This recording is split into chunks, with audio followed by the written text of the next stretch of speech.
Hello friend, आप सभी का आपके यूट्यूब चैनल पे एक बार फिर से स्वागत है। और आज इस वीडियो में हम बात करने वाले हैं पंजाब नेशनल बैंक के तरफ से स्पेशल ऑफिसर का जो वैकेंसी निकला है उसको ऑनलाइन आप कैसे कर सकते हैं। तो यहाँ पे मैं आपको बताने वाला हूँ ऑनलाइन प्रोसेस के बारे में। तो सबसे पहले आपको इम्पोर्टेंट डेट्स के बारे में बता देना चाहता हूँ। यहाँ पे जो फॉर्म का जो ऑनलाइन है वो स्टार्ट हो चुका है 22 अप्रैल से ही, और जो लास्ट डेट जो फॉर्म भरने का वो 7 मई 2022 रखा गया है। और यहाँ पर पेमेंट करने का डेट भी आपको 7 मई ही दिया गया है, और प्रिंट फॉर्म निकालने का 22 मई 2022 तक का टाइम ही दिया गया है। और आपको ऑनलाइन कैसे करना है तो डिस्क्रिप्शन में लिंक है, वहाँ पर जाइएगा, आपके सामने ये पेज देखने को मिलेगा जहाँ पर आप देख पा रहे होंगे click here for new registration. तो आपको इसके ऊपर क्या करना है, क्लिक करना है। उसके बाद यहाँ पर बेसिक डिटेल भरने के लिए बोला जाएगा। तो यहाँ पे सबसे पहले आपको अपना पहला नाम लिखना है और फिर अपना मिडिल नेम लिखना है। अगर लास्ट नेम है तो लास्ट नेम दे सकते हैं। एग्जाम्पल के तौर पर समझा देना चाहता हूँ, अगर मेरा नाम सिर्फ एमडी परवेज़ है तो मेरा एमडी मेरा पहला नाम और परवेज़ मेरा लास्ट नेम होगा। अगर वही मेरा नाम एमडी परवेज़ आलम है तो एमडी मेरा पहला नाम, परवेज़ मेरा मिडिल नाम और आलम आपका लास्ट नेम होगा। तो यहाँ पे आपको अपना नाम को यहाँ पे सही सही यहाँ पे लिख लेना है। उसके बाद यहाँ देखेंगे तो आपका अपना मोबाइल नंबर पूछेगा, आपको अपना मोबाइल नंबर यहाँ डालना है। उस मोबाइल नंबर को कंफर्म करना है, फिर ईमेल आईडी डालना है, फिर ईमेल आईडी कंफर्म भी कर लेना है।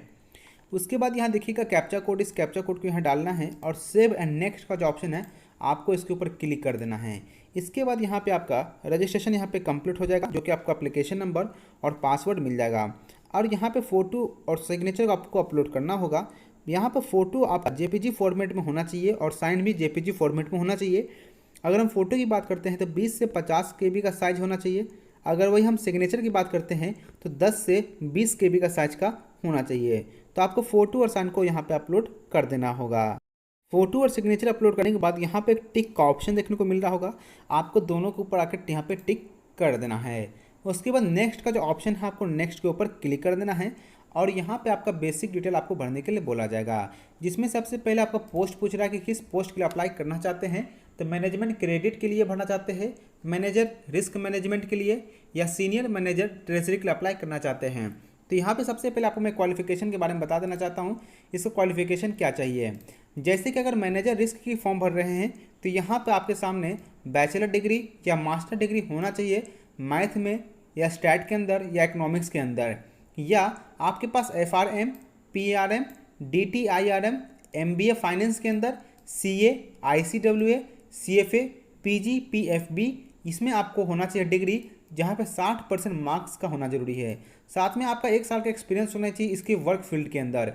वही अगर मैनेजर क्रेडिट की अप्लाई करना चाहते हैं तो आपके सामने CA, ICWA या MBA का क्वालिफिकेशन होना जरूरी है, या PGDM भी होना जरूरी है, जिसमें 60% मार्क्स आपका होना जरूरी है, और साथ में 1 साल का एक्सपीरियंस मैनेजर क्रेडिट पोस्ट पर होना चाहिए। अब मैनेजर ट्रेजरी की बात करते हैं तो इसमें MBA फाइनेंस में कंप्लीट होना चाहिए 60% मार्क्स के साथ में, और 1 साल का एक्सपीरियंस भी आपका होना जरूरी है। तो यहाँ पे जो पोस्ट आपका क्वालिफिकेशन है उसके हिसाब से आपको यहाँ पर सिलेक्शन कर लेना है। उसके बाद कैटेगरी पूछ रहा है कि जाति क्या है, आप जनरल में आते हैं या EWS में आते हैं, SC में आते हैं, ST में आते हैं या OBC में आते हैं, वो आपको सिलेक्शन कर लेना है। उसके बाद पूछ रहा है विकलांग में आते हैं या नहीं आते हैं, अगर आते हैं तो यस पे क्लिक कीजिएगा। और यहाँ पे डिसेबिलिटी पूछ रहा है कि डिसेबिलिटी कौन सा प्रकार का है, सुनने में प्रॉब्लम है, देखने में प्रॉब्लम है, या पैर हाथ में प्रॉब्लम है, या कोई अदर प्रॉब्लम्स है, तो जो भी होगा आपको वो सिलेक्शन कर लेना है। अगर नहीं है तो नो पे क्लिक कीजिएगा। उस पर नीचे अगर आइएगा तो यहाँ पे लिखा है कि आपके फैमिली मेम्बर्स में 1984 के राइट्स के कोई आप डिपेंडेंट है, जिसको आपका कह सकते हैं आपके पापा या मम्मी को डेथ कर गए थे 1984 के राइट्स में, अगर हैं तो नहीं तो नो पे क्लिक कीजिएगा। उसके बाद रिलीजन पूछ रहा है कि किस रिलीजन से बिलोंग करते हैं, तो बुद्ध में आते हैं, क्रिश्चियन से आते हैं, हिंदू आते हैं, जैन, मुस्लिम, सिख, तो जो भी होगा आपको वहाँ पर सिलेक्शन कर लेना है। अगर जो बच्चे हिंदू को होंगे तो याद रखना उनको रिलीजियस माइनॉरिटी में यहाँ पर नो पे क्लिक करना है, और जो मुस्लिम बच्चे होंगे या हिंदू के अलावा जो भी बच्चे हैं वो सभी माइनॉरिटी में यस पे क्लिक करेंगे। उसके बाद पूछ रहा है एक सर्विसमैन है कि नहीं है, तो अगर है तो यस, नहीं है तो नो पे क्लिक कीजिएगा। अगर यस पे क्लिक कर रहे हैं तो आपको बताना होगा कि कितने महीने का आपने काम किया है, कब से कब तक काम किया है, तो डेट जिस डेट को आपको निकाल चुके हैं वो डेट आपको यहाँ पर डाल देना होगा। अगर नहीं है एक्स सर्विसमैन तो आप यहाँ पर नो पे क्लिक कीजिएगा। सिटीजन पूछ रहा है तो आपको यहाँ पे इंडियन सिलेक्शन करना है। फिर पूछ रहा है किस राज्य से आप अपना सेंटर लेना चाहते हैं, तो आपको उस राज्य का नाम लिखना है। उसके बाद आपको सिटी पूछेगा, किस सिटी के अंदर अपना सेंटर लेना चाहते हैं, तो आपको वो लिखना है। उसके बाद यहाँ पे आपका डेट ऑफ बर्थ पूछेगा, आपको यहाँ पे अपना डेट ऑफ बर्थ डाल देना है। उसके बाद मेल फीमेल है वो आपको यहाँ पे सिलेक्शन कर लेना है। उसके बाद पूछ रहा आप जुड़वा भाई बहन है या नहीं है, अगर है तो यस, नहीं है तो नो पे क्लिक कीजिएगा। अगर यस पे क्लिक कर रहे हैं तो उस भाई का नाम लिखना है या बहन का नाम लिखना है, फिर उसका जेंडर का सिलेक्शन करना है। मैरिड है कि अनमैरिड है वो आपको सिलेक्शन करने के लिए बोलेगा। अब उसके बाद आपके पापा का नाम पूछेगा, तो आपको अपने पापा का नाम फिर आपके मम्मी का नाम है वो डाल देना है। फिर यहाँ पे पहला एड्रेस वन है तो यहाँ पे गाँव का नाम लिख दीजिएगा या आप शहर का नाम लिख दीजिए। दूसरा में आपको अपना पोस्ट ऑफिस, तीसरा में थाना, डिस्ट्रिक्ट फिर आपका यहाँ पे लिख देना है। फिर आपका स्टेट कौन सा था और पिन कोड क्या है वो आपको यहाँ पे लिख देना है। उसके बाद अगर परमानेंट करस्पॉन्डेंस एड्रेस सेम है तो आपको यहाँ पे टिक कर देना है। अगर परमानेंट एड्रेस आपका अलग है और करस्पॉन्डेंस अलग है तो यहाँ पे आपको अलग अलग भर देना है। उसके बाद करना है जीएसटी इनवॉइसिंग के बारे में, तो आप परमानेंट एड्रेस का सिलेक्शन कर सकते हैं और यहाँ पे फीस दिख जाएगा कि आपको कितना फीस यहाँ पे कटेगा। फिर यहाँ पे वैलिडेट योर डिटेल्स का ऑप्शन आएगा, आपको वो देख लेना है। अगर सब कुछ सही होगा तो वेरीफाइड सक्सेसफुली का ऑप्शन आपको देखने को मिल जाएगा। उसके बाद यहाँ पे सेव और नेक्स्ट का ऑप्शन आएगा, आपको उसके ऊपर क्लिक करना है और यहाँ पे आपको क्वालिफिकेशन भरना है। तो यहाँ पे पूछ रहा है graduation of arts science commerce आपका क्या था, तो आपको उसका सिलेक्शन करना है। किस बोर्ड से पास किया आपको वो नाम लिखना है, कब पास किए हैं वो आपको यहाँ पे डेट लिखना है, फिर कितना परसेंटेज आया है उसका फिर यहाँ पे आपको परसेंटेज का नंबर लिखना है। याद रखना 60% मार्क्स होना जरूरी है। First class, second class, third class होगा वो सिलेक्शन करना है। फिर पोस्ट ग्रेजुएशन डिग्री या डिप्लोमा आपका सिलेक्शन करना है कि 2 साल फुल टाइम कंप्लीट किए हैं MBA फाइनेंस के अंदर, या 2 साल फुल कोर्स PGDMM किए हैं फाइनेंस के अंदर, या 2 साल का कोर्स आपने पोस्ट ग्रेजुएशन डिग्री जिसमें कि फाइनेंस का स्पेशलाइजेशन है वो कंप्लीट किए हैं। जो भी होगा आपको यहाँ पे अपना सिलेक्शन कर लेना है। किस बोर्ड से पास किए वो नाम लिखना है, कब पास किए हैं वो आपको लिखना है और उसके बाद कितना परसेंटेज आया है वो आपको लिखना है। ध्यान रखना 60% आपका होना जरूरी है। उसके बाद प्रोफेशनल क्वालिफिकेशन पूछेगा, तो CA में आते हैं। तो यहाँ पर ध्यान रखना 3 कैटेगरी दिया गया है। अगर आप चार्टर्ड अकाउंटेंट है तो भारत के किसी भी एक मान्यता प्राप्त विश्वविद्यालय से चार्टर्ड अकाउंटेंट होना जरूरी है, या अगर आप कोस्ट मैनेजमेंट अकाउंटेंट किए हैं तो इंडिया के कोस्ट अकाउंटेंट्स ऑफ इंडिया की तरफ से कोई भी इंस्टीट्यूट से आपका ये क्वालिफिकेशन होना जरूरी है। अगर आप चार्टर्ड फाइनेंशियल एनालिस्ट है तो USA से CFA इंस्टीट्यूट है वहाँ से आपका डिग्री होना जरूरी है। तो आपको यहाँ पर अपना सिलेक्शन कर लेना है। किस बोर्ड से पास किए वो नाम लिखना है, कब पास किए हैं आपको वो उसका नाम लिख देना है। उसके बाद यहाँ पे देख पाइएगा आपको 1 साल का एक्सपीरियंस पूछ रहा है, तो आपको यहाँ पे यस पे क्लिक करना होगा। फिर आपको अपना नाम लिखना है कि आपका नाम क्या है, नेम ऑफ द एम्प्लॉयर में किस पोस्ट पे काम किए उसका नाम लिखना है, और यानी कि मैनेजर क्रेडिट के ऊपर काम किए हैं या रिस्क मैनेजर के ऊपर काम किए वो आपको नाम लिखना है। अगर आप परमानेंट अभी काम कर चुके थे तो आपको यहाँ पे नो पे क्लिक करना है, यानी कि आपको एक टाइम दिया गया था 19 में किए हैं, 20 में काम किए हैं और रिटायर हो चुके हैं, तो आपको यहाँ पे नो पे क्लिक करना और डेट देना है कि कब से कब आपने काम किया है। अगर आप अभी काम ही कर रहे हैं तो आपको ध्यान रखना है यहाँ पे आपको यस पे क्लिक करना है।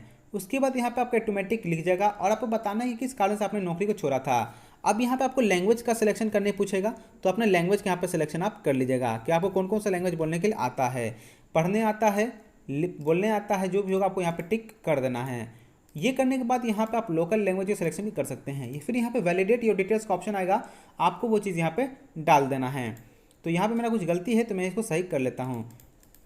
अब यहाँ पे आपको वैलिडेट योर डिटेल्स पर क्लिक करना है और सब कुछ सही होगा तो वेरीफाइड सक्सेसफुली लिख के आ जाएगा। आपको सेव नेक्स्ट के ऊपर जाना है और यहाँ पे अपना डिटेल देख लीजिएगा कि सब कुछ सही है कि नहीं है। उसके बाद आई एग्री का ऑप्शन आएगा, आपको उसके ऊपर क्लिक करना है। अगर सब कुछ सही है तो कंप्लीट रजिस्ट्रेशन का ऑप्शन जाइएगा, अगर कुछ गलती है तो बैक का ऑप्शन आप वहाँ पर जाकर सही कर सकते हैं। अब यहाँ पे आपको 2 डॉक्यूमेंट और अपलोड करने के लिए बोला जाएगा, जिसमें कि लेफ्ट थंब इंप्रेशन अपलोड करने के लिए बोला जाएगा। तो लेफ्ट थंब इंप्रेशन आपको JPG फॉर्मेट में और handwritten declaration JPG format में होना चाहिए। लेफ्ट थंब इंप्रेशन आपका 20 से 50 KB का साइज का होना चाहिए और हैंड रिटन डिक्लेरेशन 50 से 100 KB के बीच का होना चाहिए। फिर इस कैप्चा कोड को यहाँ डालना है और जो सेव एंड नेक्स्ट का जो ऑप्शन आपको उसके ऊपर, अब उसके बाद यहाँ पे सेव एंड नेक्स्ट का ऑप्शन आएगा, आपको इसके ऊपर क्लिक करना है। हैंड रिटन डिक्लेरेशन में क्या लिखना है उसको डिस्क्रिप्शन में बता दूंगा, आप वहाँ पे लिख सकते हैं। उसके बाद यहाँ पे कैप्चा देखने को मिलेगा, आपको कैप्चा लिखना है और यहाँ पे पेमेंट के लिए आपको बोला जाएगा, तो आपको पेमेंट पे जाना है। अब ओके पे क्लिक करना। अब यहाँ पे पेमेंट मेथड पूछेगा कि किस माध्यम से करना चाहते हैं, क्रेडिट कार्ड से करना चाहते हैं, डेबिट कार्ड से या अदर बैंक के डेबिट कार्ड से, नेट बैंकिंग से, कैश कार्ड या वैलेट कार्ड, QR कोड से या UPI से। जिसमें माध्यम से आप पेमेंट करना चाहते हैं वहाँ पे कर सकते हैं। यहाँ पे कार्ड डाल रहे हैं तो कार्ड का नंबर कब एक्सपायर होगा, CVV नंबर और कार्ड के ऊपर क्या नाम है, मेक पेमेंट पे क्लिक कीजिएगा। आपके मोबाइल पे ओटीपी आएगा, उस ओटीपी को डालना और यहाँ पे फॉर्म आपका कंप्लीट हो जाएगा और फिर लॉगिन करके प्रिंट आउट निकाल लीजिएगा।